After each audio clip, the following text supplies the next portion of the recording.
अस्सलाम वालेकुम and welcome to the maths hub class 8।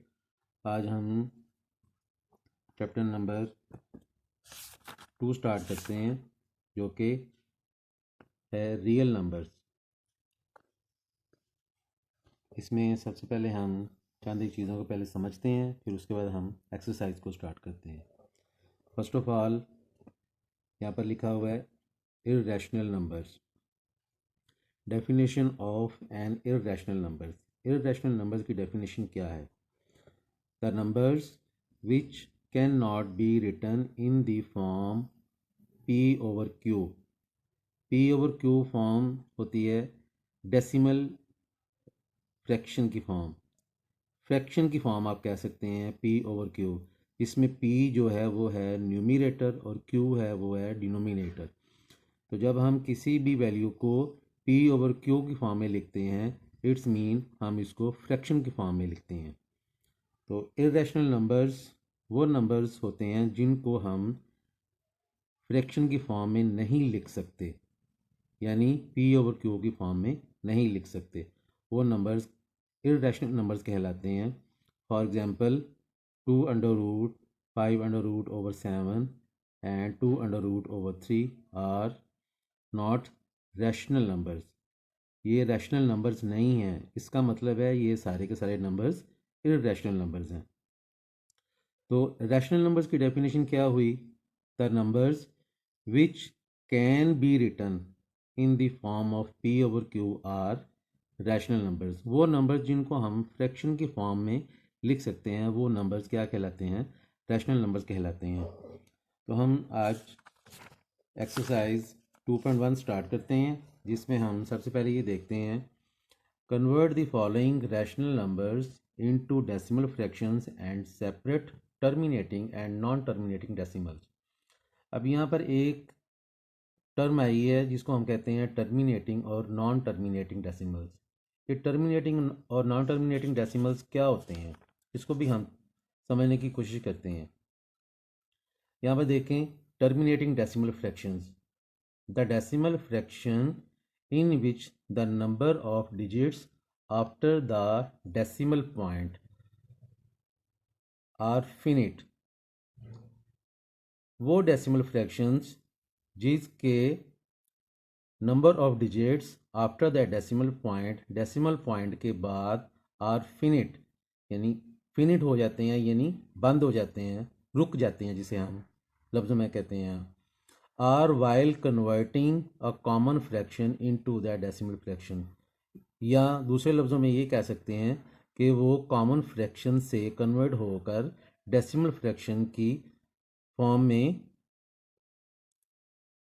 पहुंच जाते हैं और उनका इख्तिताम हो जाता है। Then it is called a terminating decimal fraction. उसको हम आगे क्वेश्चन को सॉल्व करते हैं और वहाँ पर हम उसको समझने की कोशिश करते हैं। उसमें सबसे पहले ये देखें कि वैल्यू दी हुई है 5/7। इसको हम क्या करेंगे, पहले कन्वर्ट करेंगे डेसिमल फ्रैक्शन को रैशनल नंबर को। ये एक रैशनल नंबर है, इसको हम कन्वर्ट करेंगे डेसिमल फ्रैक्शंस की फॉर्म में। तो डेसिमल फ्रैक्शन में कन्वर्ट करने के लिए क्या करते हैं, हम इसको करेंगे 5 डिवाइड करेंगे हम 7 से।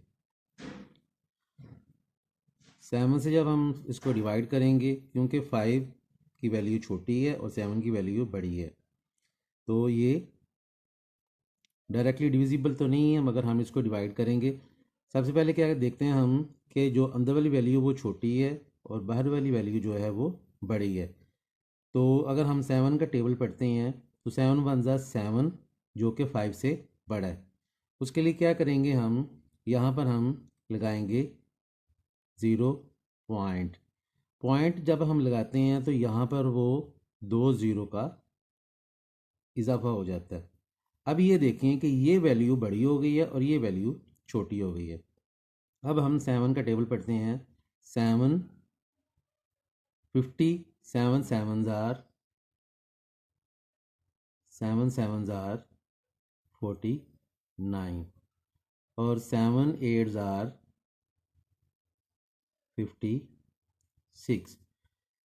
जब भी हम कोई किसी भी चीज़ को डिवाइड करते हैं तो ऊपर वाली वैल्यू से नीचे वाली वैल्यू छोटी होनी चाहिए, लिहाजा हम 7 7 ज़ार 49 से इसको डिवाइड करेंगे। 7 7 ज़ार 49 माइनस करेंगे इसको हम, यहाँ से कैरी इधर लिया, 10 में से 9 माइनस हो गए, यहाँ पे आ गया 1, और ये ऊपर से हम क्या करेंगे 0 उतार देंगे। 7 का टेबल हम दोबारा रिपीट करते हैं। 7 1 ज़ा 7, 7 2 ज़ा 14, 14 जो है वो 10 से बड़ी है और 7 1 ज़ा 7 10 से छोटी है। तो क्या करेंगे हम 7 1 ज़ार 7 माइनस किया, 10 में से 7 माइनस हो गए और नीचे आ गया 3।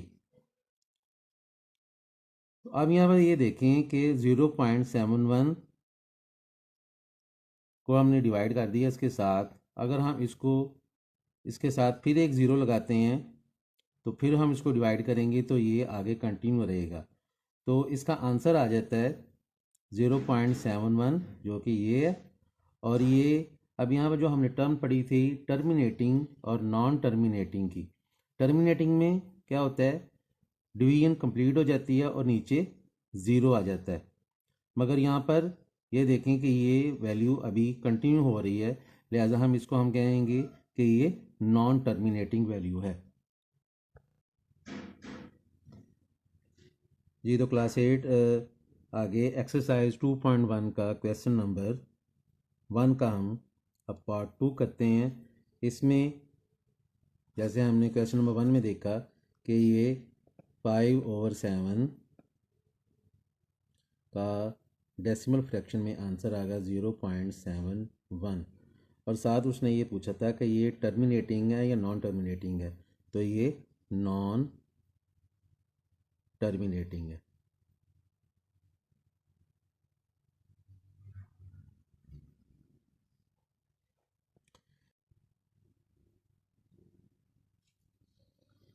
जी तो क्लास 8 अब हम क्वेश्चन नंबर 1 के पार्ट 2 की तरफ बढ़ते हैं, जो कि इसकी वैल्यू है 3/5। इसको भी हमने डेसिमल फ्रैक्शन में कन्वर्ट करना है। तो उसके लिए सबसे पहले हम क्या करते हैं कि 3 को हम डिवीजन के अंदर रखेंगे और 5 से उसको डिवाइड करेंगे। अब आप देख सकते हैं कि जैसे वैल्यू 5 जो कि डिवाइड कर रहा है और 3 जो कि इसके डिवीजन के अंदर है वो 5 से छोटा है, लिहाजा हम यहाँ पर डेसिमल ऐड करते हैं। डेसिमल ऐड करने के बाद यहाँ पर 2 ज़ीरो का इजाफा हो जाएगा। अब हम 5 का टेबल पढ़ेंगे जो कि 30 तक जाए या 30 से छोटा है। तो 5 6 ज़ार 30 माइनस करेंगे तो नीचे आ जाएगा 0, और ये 0 इसके ऊपर चला जाएगा।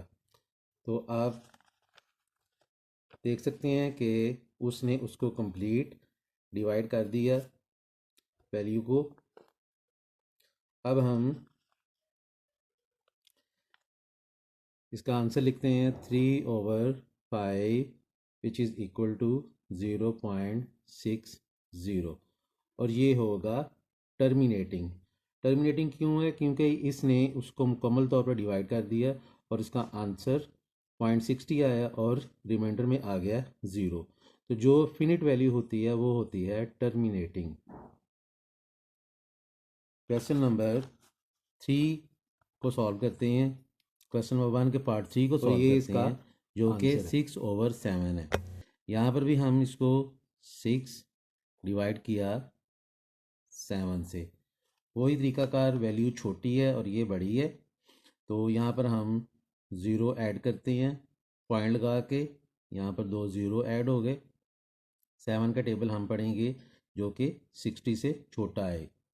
7 7 ज़ार 49, 7 8 ज़ार 56, 7 8 ज़ार 56 और 7 9 ज़ार 63। 63 की वैल्यू 60 से बड़ी हो जाती है और 56 की वैल्यू 60 से छोटी है। तो हम 7 को 8 के साथ डिवाइड करते हैं। 7 8 ज़ार 56 माइनस किया हमने इसको, 10 में से 6 माइनस किए, नीचे आ गया 4 और ऊपर से हम वैल्यू ले लेते हैं 0। अब हम दोबारा इसको डिवाइड करेंगे 7 के साथ, 40 को डिवाइड करते हैं, 7 7 ज़ार 49, 7 7 ज़ार 49 होता है, और 7 को अगर हम 6 से मल्टीप्लाई करते हैं, 7 6 ज़ार 42 होता है।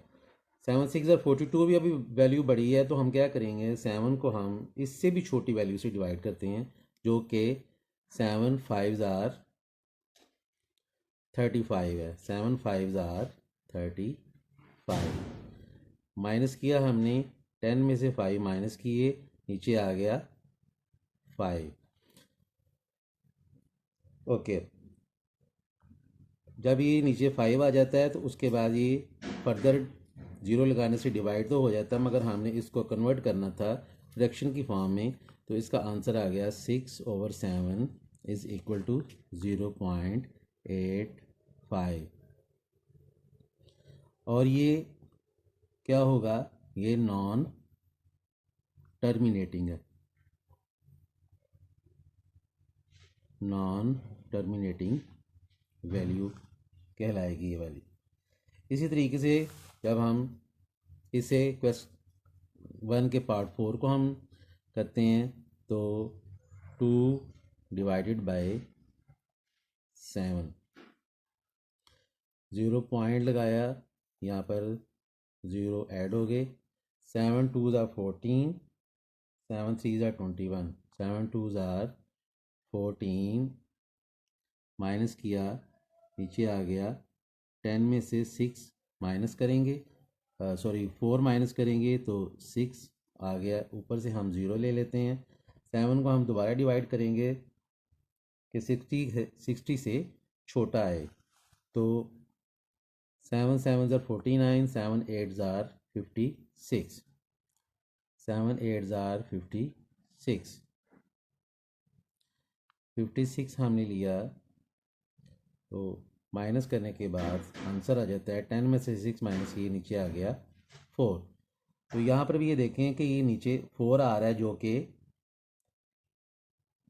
नॉन टर्मिनेटिंग है, तो इसका भी हम आंसर लिखेंगे 2/7 इज़ इक्वल टू 0.28, और ये क्या है, नॉन टर्मिनेटिंग है,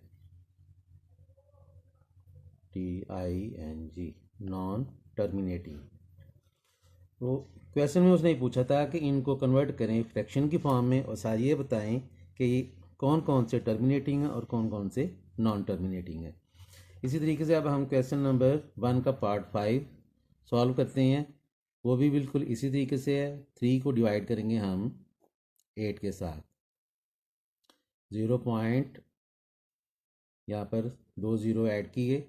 अब 8 का टेबल पढ़ेंगे कि 30 से छोटा है, 8 3 ज़ार 24, 8 4 ज़ार 32, तो 32 30 से बड़ा हो जाता है, वैल्यू बड़ी हो जाती है, लिहाजा हम 8 3 ज़ार 24 माइनस किया, इसको 10 में से 4 माइनस किए, नीचे आ गया 6 और ऊपर से 0 हम वैल्यू ले लेते हैं। 8 का टेबल हम दोबारा पढ़ेंगे, तो ये क्या हो जाएगा, 8 8 ज़ार 64 होता है, 8 7 ज़ार 56 होता है, 8 7 ज़ार 56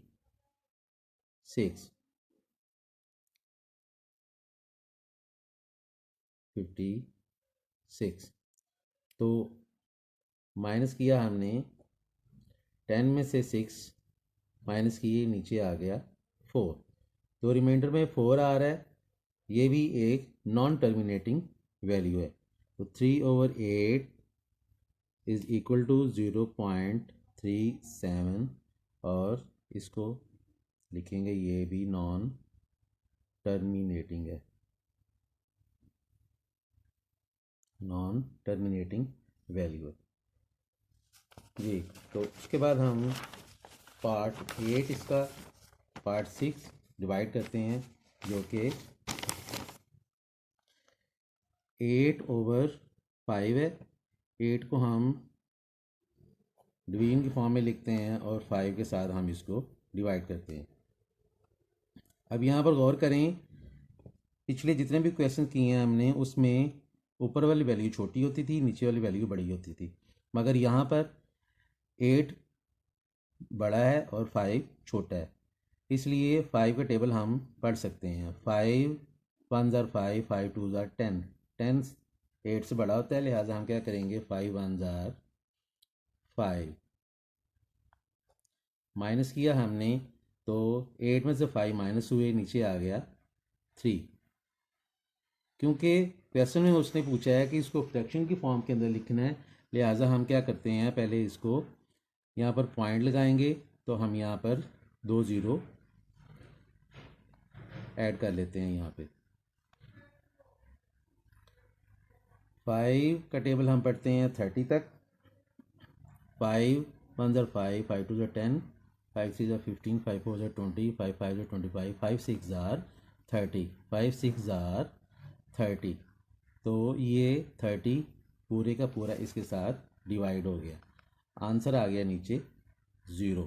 तो गौर करें, ये कंप्लीट डिवाइड हो गया। इसका आंसर हम लिखेंगे 8/5 को जब हमने कन्वर्ट किया फ्रैक्शन की फॉर्म में तो आंसर आ गया 1.60। 1.60 लिख लें या 6 लिख लें, बात एक ही है। और ये क्या होगा, इसको हम कहेंगे टर्मिनेटिंग, TING। ये टर्मिनेटिंग क्यों है, क्योंकि ये फिनिट फॉर्म में आ गया, कंप्लीटली डिवाइड हो गया, लिहाजा हम इसको टर्मिनेटिंग कहेंगे इसको।